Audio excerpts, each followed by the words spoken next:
So, of course, all the hair people are following the Mielle saga, and it's been so much going on, and there's so many videos of women saying that their hair has came out from the product, and people were showing the condition of their hair. I seen a video of a lady actually putting the shampoo in her hair, and you can visibly just watch it all tangle up and mat up as soon as she puts the product on.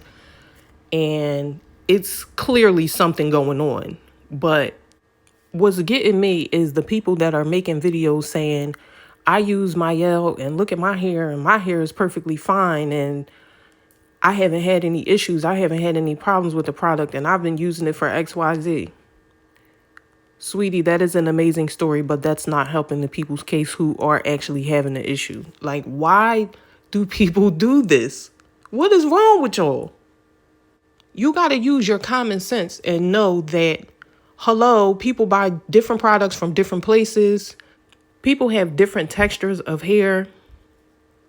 People have allergies. People have scalp issues. So everybody's going to have a different experience. Every single person is going to have a different experience. Anything you buy and try, you never know if you're going to have an issue with it until you start having an issue. I don't know. It just seems a little weird to me and a little off. It's almost as if you're like taunting the victims or the people who are making these claims, or you're low-key discrediting them, because that's just like saying, oh, I went to a Diddy party and he ain't do nothing to me. Okay, friend, we're not talking about the people that don't have a problem. We're talking about the people that have a problem.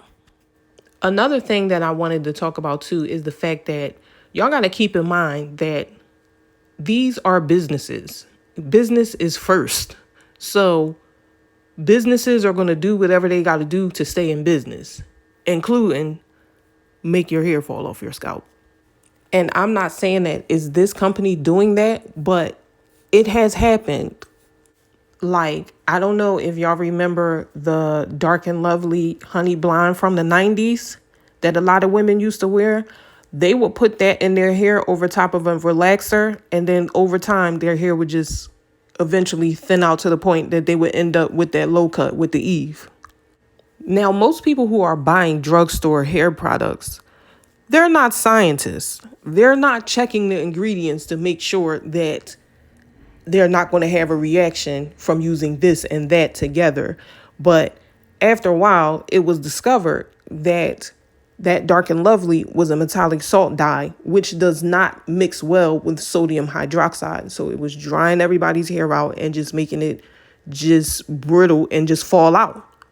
So was that a user error?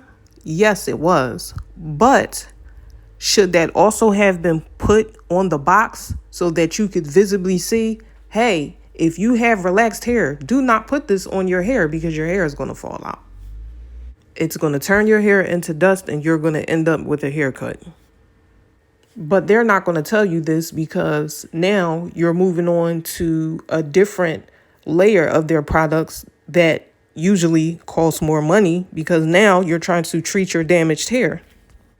So it's definitely a vicious cycle in the hair care business as well. Don't be fooled by companies saying that they're all natural and organic and vegan and all of that stuff. After a while, it just gets to be too much.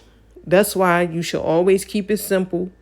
Always go with your products that have been faithful to you, and stop following hair care trends and do what works for your hair specifically. Everybody's hair is different. It's going to take you a while to figure out exactly what products work for your hair and which ones you should stick with and which ones you should leave alone. And from that point, it shouldn't take much for you to take care of your hair. These companies know that there are certain types of customers out there. Like, you have customers that are really, really picky and really care about their hair and they will act up over it. Then you have the consumer that doesn't care about their hair. They're buying shampoo just to have some. You have consumers who care about their hair, and then you have consumers who don't care about their hair. And which consumer do you think is more valuable to the company? I seen a comment section where, you have the plaintiffs and you have the defendants, and the defendants were saying, oh, it's a strengthening product and it's not for everybody and it's not for regular use. You're not supposed to use it X amount of times and whatever, right? These are regular people going to go buy these products. They're not getting technical. Nobody's going to hear the term strengthen and think, whoa, my hair is going to slip down the drain. And if this is a shampoo that should only be used at certain points, that should be elaborated upon, because you know what people are doing? People are looking at the influencers that are pushing the product. They are looking at their hair and they're going out and getting the product because they are admiring the person that they have representing the brand. So I don't know what people think people base picking products off of, but a lot of customers come from people being pleased with the company's ad. People will buy products strictly because they were impressed with the promo. That's why you see people like Beyonce pop out when she never does, because she's here to sell you a product. And they know that, hey, if you see me doing this or you see me using this, that's going to make you want to use it more.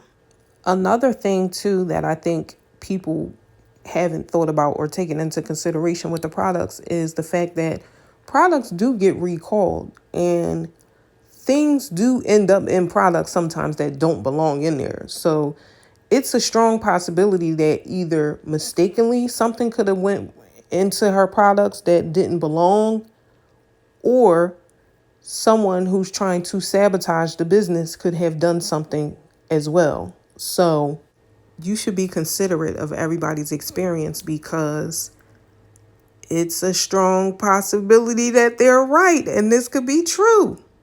We live in a world where people are so easily mean that they don't even realize that they're being mean.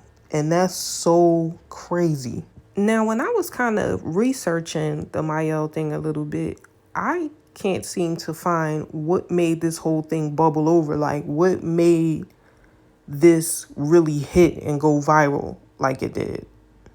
Like, what's making this story hit so hard now? Because the street's been saying that their product isn't really that good for quite a bit. This has been on a discussion board for years at this point. So what all of a sudden made this thing take off? Like, I can't seem to pinpoint what happened in regards to that.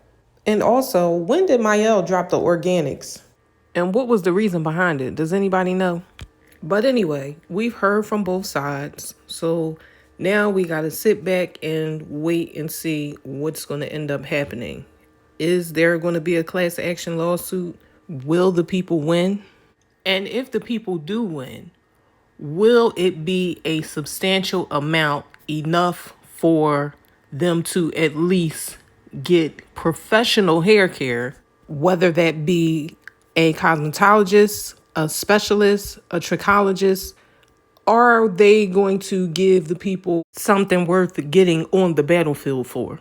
Because if everybody's going to gather around and do this class action lawsuit and then y'all are going to pay the victims $20, it's pointless.